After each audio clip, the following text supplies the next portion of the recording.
Today, talking about the matrix. Do we really live in a society that's being controlled by people in the higher ups of society, the higher ups of the government, and higher than that? Is everything around us not really as it seems? I do believe there's a lot of truth to it. We have an interesting video here, make us think about this matrix. One of my favorite movies of all time. Is it really truly happening in reality? Let's go. In our culture and in various other cultures, we have an absolutely extraordinary attitude to the new member of human society. Instead of saying frankly to children, "How do you do? Welcome to the human race," we are playing a game, and we are playing by the following rules. We want to tell you what the rules are so that you'll know your way around, and when you've understood what rules we're playing by, when you get older, you may be able to invent better ones. But instead of that, we still retain an attitude to the child that he is on probation. He's not really a human being. He's a candidate for humanity.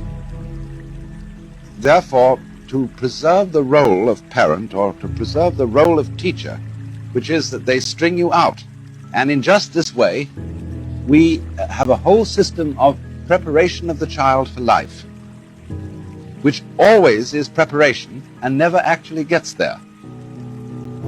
In other words, we have a system of schooling which starts with grades. And we get this little creature into the thing with a kind of, "Come on, kitty, kitty, kitty," and we get it always preparing for something that's going to happen. So you go into nursery school as preparation for kindergarten. You go to kindergarten as preparation for first grade. And then you go up the grades till you get to high school. And then comes a time when maybe if we can get you fascinated enough with this system, you go to college. And then when you go to college, if you're smart, you get into graduate school and stay a perpetual student.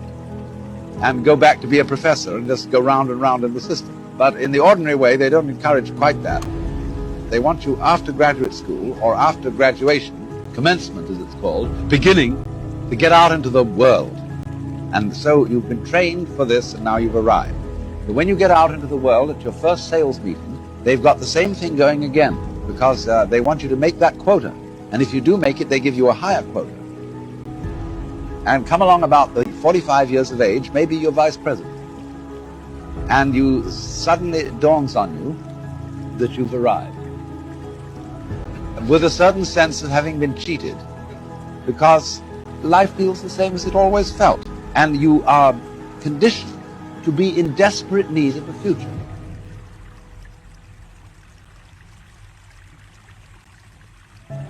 So the final goal that this culture prepares for us is called retirement. When you will be a senior citizen and you will have the wealth and the leisure to do what you've always wanted, but you will at the same time have impotence and false teeth and no energy.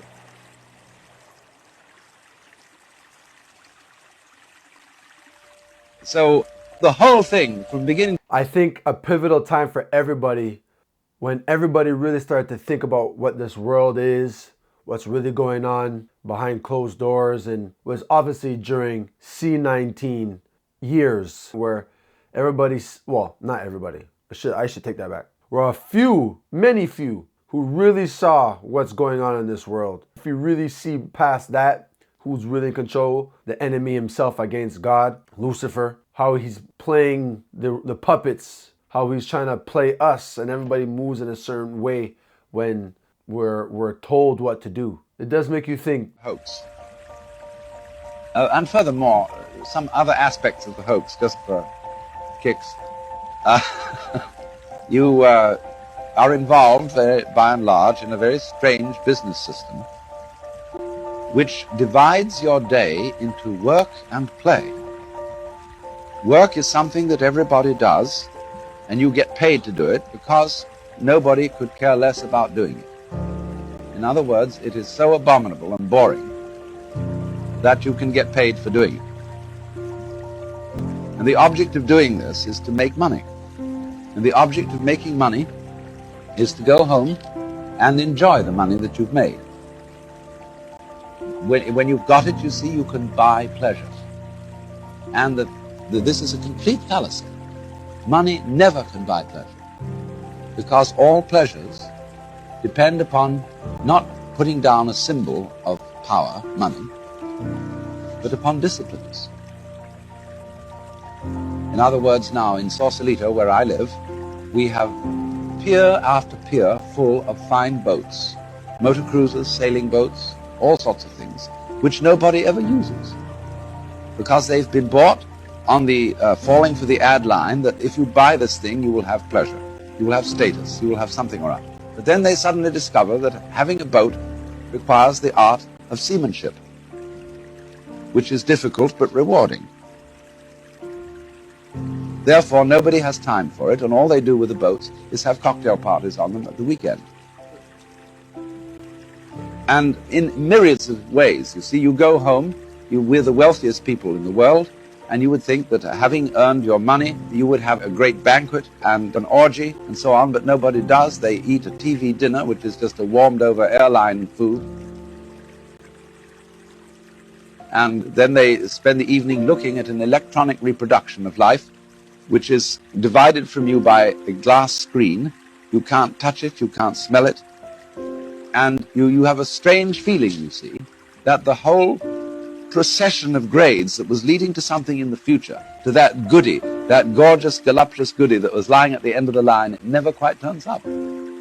And this is because from the beginning, we condition our children to a defective sense of identity. And this, I think, is the most important feature in the whole thing, that a child grows into our culture, and this is not only Western culture, it's equally true in Japan, an area which I can speak with some first-hand knowledge. We condition... What he just said about we grow up from a child with a false self of identity or a false identity. That is one of the main things I had started to read about from Mr. Miles Monroe and other authors as well. That identity, once you don't have the correct identity in who you are, it's hard to figure out what to become, what your purpose is. And so that right there is one of the biggest things, I guess, what the system right now is trying to disrupt, is make these little kids grow up with a false sense of identity. You don't know what sex you are. You don't know what you want to do. There's too many options. There's so much around us that is causing so much confusion. You hit the nail in the coffin on that one. We condition the child in a way that sets the child a life problem which is insoluble, and therefore attended by constant frustration. And as a result of this problem being insoluble, it is perpetually postponed to the future, so that one is educated to live in the future, and one is not ever educated to live today. Now, I'm not saying that, the philosophy of carpe diem, let us drink today for tomorrow we die, and not make any plans. What I am saying is that making plans for the future is of use only to people who are capable of living completely in the present. Because when you make plans for the future and they mature, if you can't live in the present, you are not able to enjoy the future for which you have planned. Because you will have in you a kind of syndrome, whereby happiness consists in promises and not in direct and immediate realizations. So long as you feel that tomorrow it will come. You see, on a dollar bill, it always says promise to pay. It's a promissory note. And nobody ever can come across, because the promise is tomorrow, and as we say in common speech, tomorrow never comes. But everything is based on the idea, you see, that you will get it tomorrow, and you can enjoy yourself today so long as tomorrow looks bright. But Confucius once said, a man who understands the Tao in the morning can die contentedly in the evening.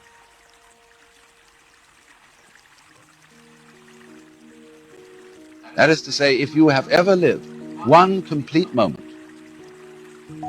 you can be ready to die. You can say, well, that was it. That was the good. That I've had it. You see? But if you never live that complete moment, death is always a guy who comes into a bar at 2 o'clock in the morning and says, time, gentlemen, please. And you say, oh, please, one more drink. Not yet. Because you haven't really had the feeling that you ever had it, that you ever got there. Now then, the main factor in this kind of conditioning seems to me to be, as I said, the way in which we give children a sense of identity. And in this respect, we do something extraordinarily odd. We define a person. And that is why the sense of ego, of being oneself, is simultaneously a sense of frustration. Very thought-provoking video about identity and about purpose and about your time. Are we using our time wisely? Are we always just trying to wait for the next hype instead of enjoying the present moment? We have to be very well balanced in all of this. Are we living in a matrix? I 100% believe we're living in some form of reality where we mentally are stuck in and we have to train ourselves to get out of, that has been implemented into us by the education system that we're living in, the food that we eat, the clothing that we wear that's stopping our connectivity to the earth through being grounded, the plastic that we use. Everything around us is destroying us little bit by little. And when we start to think outside of that, then we start to get out of the matrix. When you cling to God and understand our purpose. When you read the book of Genesis and what our dominion is, we could all get back that dominion once we come back into the presence of God. Help your children not to be brainwashed by what's happening in today's education system. All of these things. Well, why do you think that is? I mean, why is that? I mean, is it just because people are lazy today or they're bored? I mean, are we just like bored, spoiled children who've just been lying in the bathtub all day, just playing with their plastic duck, and now they're just thinking, well, what can I do? Okay, yes, we are bored. We're all bored now. But has it ever occurred to you, Wally, that the process that creates this boredom that we see in the world now may very well be a self-perpetuating, unconscious form of brainwashing created by a world totalitarian government based on money, and that all of this is much more dangerous than one thinks, and it's not just a question of individual survival, Wally, but that somebody who's bored is asleep, and somebody who's asleep will not say no? See, I keep meeting these people. I mean, just a few days ago, I met this man whom I greatly admire. He's a Swedish physicist, Gustav Bjornstrand, and he told me that he no longer watches television, he doesn't read newspapers, and he doesn't read magazines. He's completely... He mentioned about somebody not watching TV due to the brainwash. I remember Madonna, she was on what show? I think the Anderson show, that guy Anderson. And Madonna, she said that she doesn't let her children watch TV. That always stayed in my mind. I'm like, why would she say that? Growing up later, realizing she said that because she's obviously a part of these secret societies. She's a part of these cults. When you watch her videos, when you see her symbolisms in her videos, there's all this occult symbolisms. She knows what the TV is doing to our brains. She knows every single image that is put out there is about money, is about indoctrination. Yeah, we're being brainwashed for sure. When you really dissect a lot of these things, and listen, if you don't know this by now, oh, I don't believe in all of this conspiracy. The Bible actually says don't call anything a conspiracy. I'm gonna look up the Bible verse for that. Them out of his life because he really does feel that we're living in some kind of Orwellian nightmare now, and that everything that you hear now contributes to turning you into a robot. When I was at Findhorn, I met this extraordinary English tree expert who had devoted his life to saving trees. Just got back from Washington, lobbying to save the redwoods. He's 84 years old. He always travels with a backpack because he never knows where he's going to be tomorrow. And When I met him at Findhorn, he said to me, "Where are you from?" And I said, "New York." He said, "New York, yes, that's a very interesting place. Do you know a lot of New Yorkers who keep talking about the fact that they want to leave but never do?" And I said, "Oh, yes." And he said, "Why do you think they don't leave?" I gave him different banal theories. He said, "Oh, I don't think it's that way at all."